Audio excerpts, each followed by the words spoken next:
What if freedom was not something you lost in battle but something you slowly forgot you ever had? No songs begin with that truth. No sagas carve it into stone. Yet for thousands dragged across cold seas in iron chains, this question was the first wound and the last one to heal.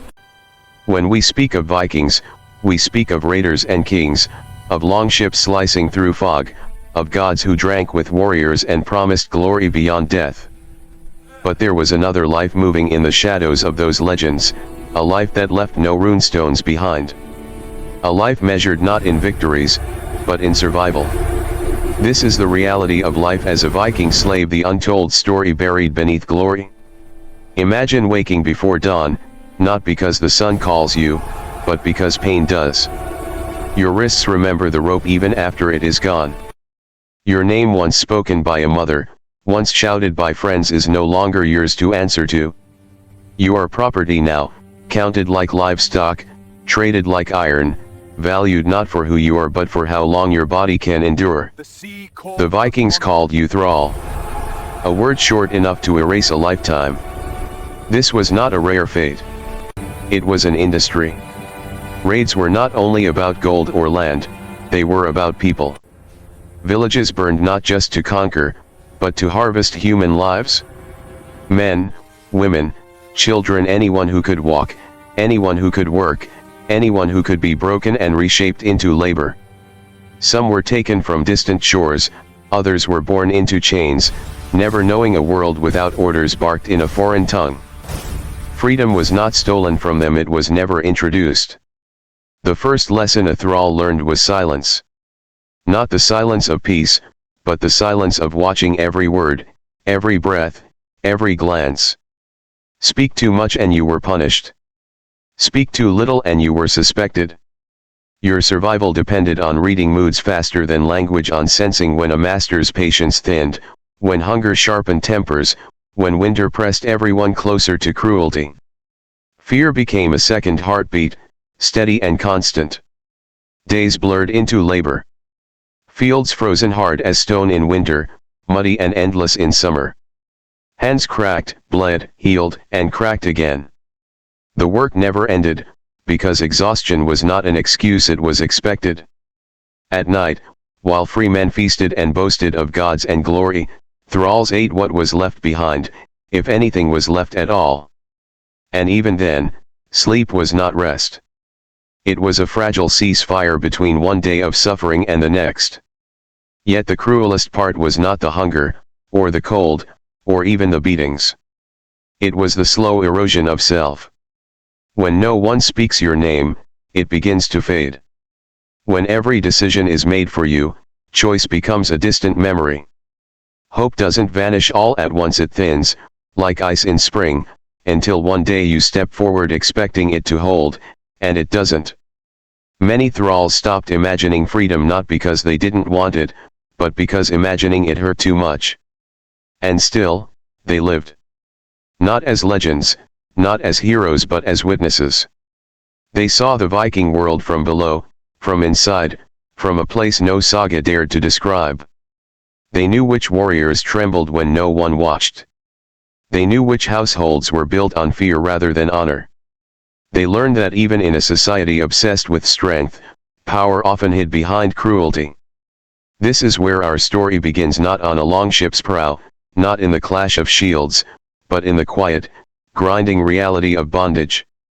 In the lives history chose not to remember.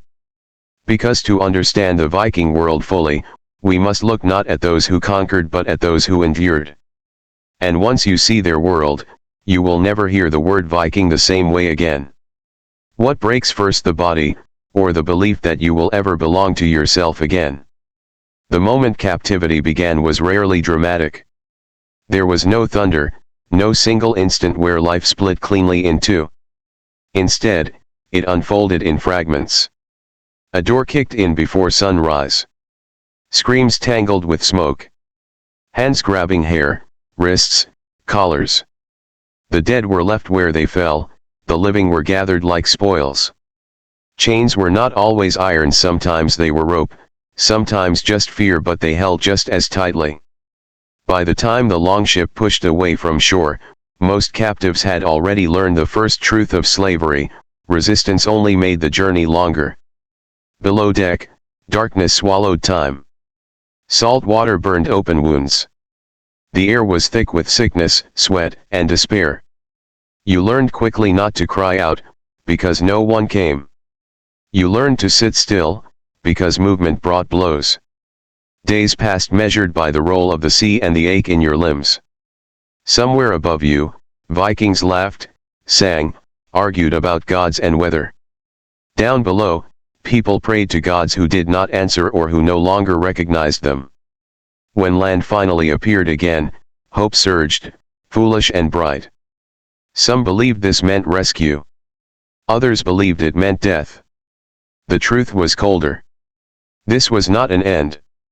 It was a beginning. The beginning of being unmade. Markets were held in open spaces where the wind carried voices and the smell of animals. Thralls were lined up, examined, prodded. Teeth checked. Muscles squeezed. Scars judged like flaws in broken tools. Children were pulled from parents without ceremony, because small bodies were easier to sell. Husbands and wives were separated with the casual efficiency of people moving furniture. No one asked who you had been. That information had lost its value. A price was placed on you, and with it, a new identity. Strong arms meant farm work. Nimble fingers meant weaving or carpentry. Women were judged not only by labor, but by the quiet calculations no one spoke aloud. Beauty was dangerous. Age was dangerous. Everything about you could be dangerous, because danger meant attention and attention meant vulnerability. Once sold, the rules became clear very quickly. A thrall did not belong to the household belonged to the owner, and so did you. You slept where you were told. You ate when allowed. You spoke only when spoken to, if at all. Punishment was public, not just to hurt you, but to teach everyone else what obedience looked like. A thrall's pain was a lesson written on flesh. Yet cruelty was not always loud. Sometimes it was quiet and methodical. Extra work when you were already weak. Food withheld without explanation. Promises made and never kept. The slow grinding down of expectations until you no longer waited for kindness, because waiting itself became exhausting. Even mercy could be cruel given sparingly, unpredictably, so that gratitude replaced dignity. Children born into slavery learned these lessons early. They did not remember freedom, only rules. They learned which adults could be trusted and which could not. They learned how to disappear in plain sight, how to make themselves useful enough to be kept alive. Play was rare, laughter risky. Childhood ended not with age, but with responsibility. Some masters justified this world with stories. They said thralls were born for this life. They said the gods had decided it. They said strength deserved reward, and weakness deserved chains. These words were repeated often enough that even some thralls began to believe them. It was easier to accept fate than to fight a system that crushed rebellion with absolute force. But beneath that acceptance, something survived. A quiet, stubborn ember. Memory. A remembered song. A face half forgotten. A name whispered only in thought. The masters could control bodies, but thoughts were harder to chain. And sometimes, in the dark moments between tasks, those thoughts grew dangerous. Because once you remembered who you had been, the question returned sharp and unrelenting. What would it cost to become that person again? That question did not bring comfort. It brought fear. Fear of punishment. Fear of failure. Fear that freedom, if it ever came, would arrive too late to recognize you. And yet, it lingered. Waiting. Growing. In the world of Viking slavery, survival was never just about staying alive. It was about deciding, every single day, whether you would let yourself disappear or whether you would endure long enough for the impossible to happen. And that decision, made in silence, would shape everything that followed. What happens to a human soul when even tomorrow does not belong to them? For a thrall, time was no longer something that moved forward. It pressed down. Each day was not a step toward the future but a weight added to the last, stacking until breathing felt like labor of its own. Free people spoke of seasons of planting and harvest, of journeys planned and feasts awaited. Thralls did not measure life that way. They measured it by tasks completed, punishments avoided, nights survived. Morning began before light, not because work demanded it, but because obedience did. A thrall learned to wake before being called, because being late was a crime even when the sun had not yet risen. Cold crept into bones that never fully warmed, especially in winter, when frost lived inside the walls and breath hung in the air like ghosts. There were no complaints. Complaints assumed the right to be heard. Labor filled every hour. Fields, livestock, timber, hearths, boats, weapons. Thralls touched every part of Viking life without ever owning a piece of it. They built halls they would never sit in. They prepared meals they would never taste. They repaired ships they would never sail.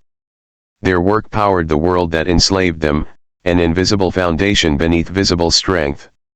The body adapted, because it had to. Muscles hardened. Hands grew numb to pain. Cuts and bruises became familiar companions, noticed only when infection set in. But adaptation was a double-edged blade. The stronger a thrall became, the more work was expected. Capability did not bring relief, it brought burden. There was no reward for endurance, only higher expectations of it. Nights offered no real escape. Sleep came in short, fractured pieces, interrupted by cold, hunger, or sudden summons.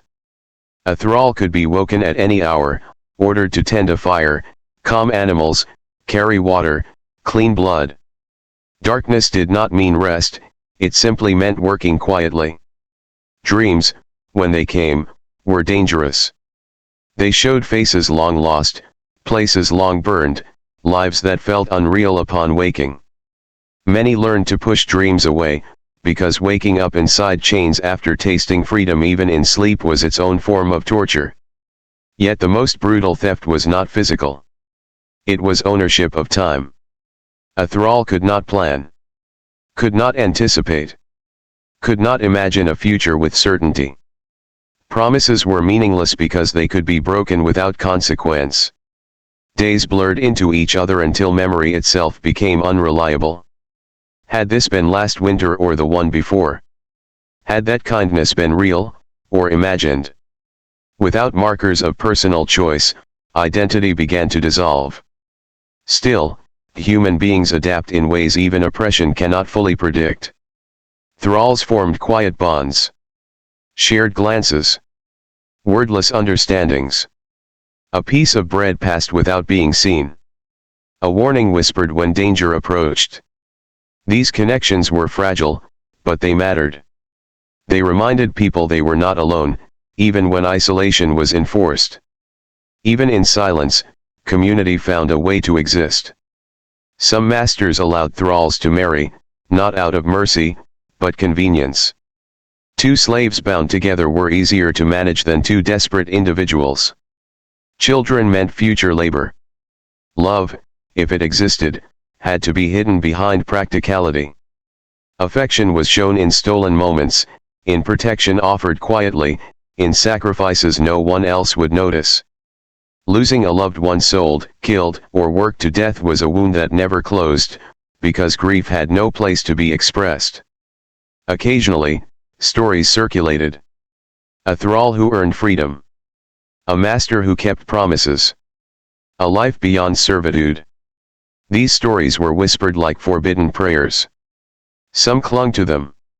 Others rejected them entirely, believing hope was a weakness that led only to disappointment. Both choices carried their own pain. And then there were those who broke. Not loudly. Not dramatically. They simply stopped reacting. Eyes dulled. Movements slowed. Orders were followed without resistance or spirit. These were the ones the system consumed completely alive, but emptied. Their existence was proof that survival alone was not victory. Yet as long as even one thrall continued to feel anger, longing, or defiance, something remained unclaimed. The masters owned bodies, labor, and time, but not meaning. Meaning was forged quietly, internally, in ways no chain could touch. And somewhere deep inside every thrall lived the same unspoken thought. If time does not belong to me, what would I risk to take it back? That question would not stay buried forever. Is kindness still kindness when it can be taken away at any moment? Not all suffering wore the same face. Some masters did not shout. They did not strike without reason.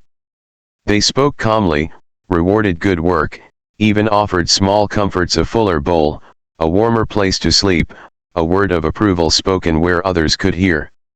To an outsider, these households seemed almost humane. But for a thrall, mercy was often the most dangerous condition of all. Kindness created attachment, and attachment created leverage.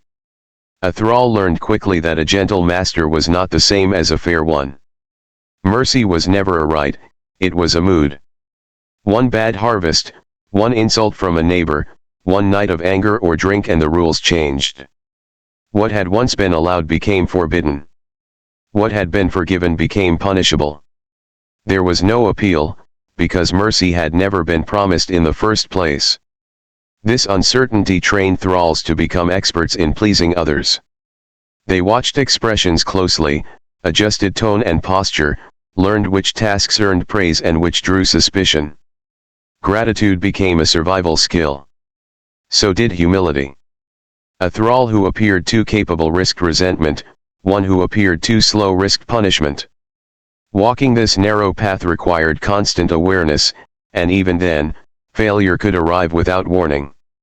Some masters offered the idea of freedom like a distant star, visible, but unreachable.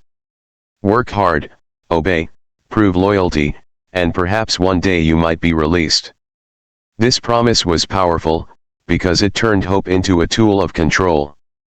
Thralls pushed themselves beyond endurance, chasing a future that might never come. And when it didn't, the blame felt personal, not systemic. Maybe I wasn't good enough. Maybe I failed. The chain tightened, not around the body, but around the mind. In rare cases, freedom was granted. A thrall might be released after years of service, handed a few possessions, declared a free person in name. But freedom came with conditions. No land. No protection. No family if they had been lost along the way. Former thralls often remained tied to the households that once owned them, working for wages too small to survive independently. Freedom without support was just another kind of vulnerability. And for those who remained enslaved, watching someone else be freed was both inspiring and devastating. It proved escape was possible and reminded them that most would never reach it. Envy crept in. Resentment followed. The system thrived on this quiet division, keeping thralls from uniting by dangling different futures in front of them. Religion, too, was used to soften chains. Masters spoke of gods who valued order, hierarchy, fate. They claimed suffering had purpose, that obedience would be rewarded in another life if not this one. For thralls torn from their own beliefs, these words were confusing. Some adopted them, searching for meaning where control had stripped everything else away. Others rejected them entirely, seeing faith become another instrument of domination. Yet even within this illusion of mercy, resistance survived. Not always as rebellion, but as refusal to surrender the self entirely. A thrall might work diligently while secretly teaching a child their old language. Might accept praise without believing it defined them. Might bow in public and dream in private. These acts were small, but they mattered, because they preserved something essential. The greatest cruelty of mercy was how it blurred the line between survival and submission. When pain was constant, relief felt like generosity. When freedom was impossible, kindness felt like grace. And slowly, dangerously, the chains became harder to see, not because they were gone, but because they had been disguised. Yet beneath the calm surface of obedience, something continued to stir. Because kindness that depends on obedience is not kindness at all. And once a thrall understood that truth fully, mercy lost its power. The question changed. Not how do I please? But how long can this illusion last before it collapses? And when it collapsed, it would not do so quietly. What if the most dangerous thing a slave could do was remember who they once were? Memory was a quiet rebellion. No chains could stop it, no punishment could erase it completely. It crept in through smells, through rhythms of work, through the way fire sounded when it burned low at night. A thrall might smell wet earth and remember a field that once belonged to their family.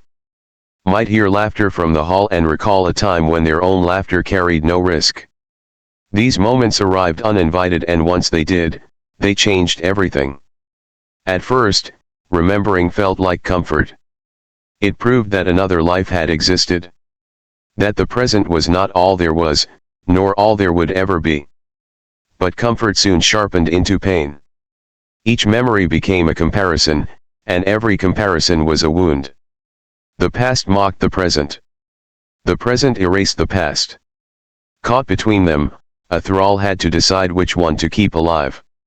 Some chose forgetting. They forced memories down, trained themselves not to think beyond the next task, the next command, the next breath. Forgetting made obedience easier. It dulled anger, softened grief, shortened days. These thralls survived longer, but something essential faded. They became exactly what the system wanted: efficient, silent, empty. Others could not forget, even if they tried. For them, memory became fuel. Dangerous fuel. They replayed moments of freedom, not as comfort, but as proof of theft. Proof that what had been taken was real. These thralls worked with a double life: outward obedience, inward defiance. Every order followed was weighed against an unspoken ledger of wrongs. Every humiliation was remembered, stored, sharpened. Memory also created connection. Thralls from different lands, speaking broken versions of each other's languages, discovered shared experiences. Different gods, different customs, same chains. Stories were traded quietly, stitched together from fragments. These stories did not change their situation, but they changed how they understood it. Suffering was no longer personal failure. It was structure. Design. Choice made by those in power. That realization was dangerous. Because once oppression is understood as intentional, patience becomes harder to justify. Punishment followed those who remembered too openly. A thrall who spoke of their past too often risked being labeled restless. A thrall who questioned orders, even politely, was reminded of their place. Masters feared memory because memory threatened legitimacy. If thralls remembered who they had been, they might start imagining who they could become again. Children born into slavery were battlegrounds of memory. Parents whispered fragments of old lives into young ears: names of places, customs, songs, hoping to pass something forward before it was erased. But children also adapted faster. For them, chains were normal. Orders were reality. Parents watched with quiet horror as their children learned to accept a world the parents knew was wrong. Loss accumulated. Death came often, sometimes sudden, sometimes slow. Thralls buried their dead without ceremony, without markers, without names carved in stone. Memory became the only grave. To forget was to let someone vanish completely. So remembering became a responsibility, not just a risk.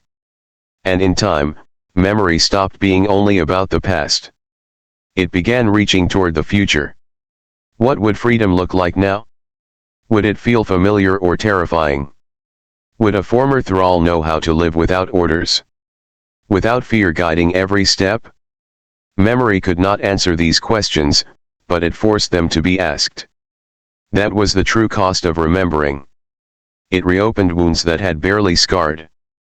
It reintroduced longing where numbness had provided protection. But it also did something else, something irreversible. It reminded Thralls that they were not born for chains. And once that truth took root, obedience was no longer complete. The system could sense it. Tension crept into daily life, subtle but growing. Masters noticed changes in posture, in eyes that no longer lowered fast enough, in silences that felt heavier than before. Memory had shifted from survival to threat. And when memory becomes a threat, power always responds. The only question left was how. How far can a person be pushed before survival turns into defiance? Rebellion did not begin with shouting or blood. It began with hesitation. A moment too long before obeying an order. A look held instead of lowered. A task done correctly but without the quiet gratitude that masters expected. These were tiny fractures in obedience, almost invisible, but once they appeared, they spread. The Viking world relied on control, not just through force, but through certainty. Masters needed thralls to believe resistance was pointless. When that belief weakened, even slightly, the balance shifted. A thrall who hesitated made others notice. A thrall who endured punishment without breaking unsettled the household. Fear worked best when it was predictable. Defiance introduced uncertainty. Punishments grew harsher, not because thralls worked less, but because masters sensed something slipping. Whippings became more public. Accusations more arbitrary. Rules changed without warning. These were not corrections, they were reminders. Power asserting itself when it felt questioned. But pressure did not always crush. Sometimes it forged. Thralls began to test boundaries quietly. Tools went missing. Work slowed in ways that looked accidental. Messages passed through glances and gestures rather than words. No one spoke of rebellion openly, because that would mean death. Instead, resistance lived in the margins, small acts that reclaimed a sliver of control without inviting immediate destruction. Escape was the most dangerous dream of all. The land itself was hostile. Dense forests, freezing seas, unfamiliar terrain. Most thralls did not know where they were, only that they were far from where they began. Failed escape attempts ended publicly, brutally. Bodies were displayed not just as punishment, but as warnings. Freedom, the masters insisted, led only to suffering. Yet escape attempts did not stop. Because once obedience cracked, fear changed shape. It no longer lived only in punishment. It lived in the knowledge that doing nothing guaranteed endless bondage. For some, that certainty became more terrifying than death. Risk, at least, offered possibility. Not all resistance aimed at escape. Some aimed at endurance. Thralls protected each other where they could. Shared food. Covered mistakes. Took blame to spare someone weaker. These acts built trust, and trust was rare. Trust made people less alone, and loneliness was one of the system's strongest weapons. Masters responded with division. They favored some thralls over others. Offered privileges. Spread suspicion. A reward here. A threat there. Anything to keep unity from forming. The system understood that thralls together were dangerous. Isolated, they were manageable. Still, cracks widened. A master could command labor, but not belief. Could enforce obedience, but not loyalty. And as that distinction became clear, the psychological grip weakened. Thralls began to see themselves not as broken individuals, but as people trapped inside a violent structure. That understanding changed how pain was processed. Suffering became evidence, not shame. And then there were moments, rare, electric, when defiance was visible. A refusal spoken aloud. A tool dropped deliberately. A punishment endured without pleading. These moments did not always end in victory. Often they ended in death. But they echoed. They planted ideas. Ideas outlive bodies. Children watched. Other thralls watched. Even masters watched, uneasy, reminded that control was never absolute. That even in chains, choice existed limited, dangerous, but real. The cost of defiance was high. Lives were lost. Bodies were broken. But something else was gained, proof. Proof that obedience was not natural. That slavery required constant enforcement because it was inherently unstable. The system survived by crushing cracks quickly. But each time it did, it revealed its own fear. Because a world that depends on absolute obedience cannot tolerate even the smallest act of refusal. And once refusal becomes imaginable, it is only a matter of time before imagination demands action. The storm was no longer distant. It was already forming inside the chains.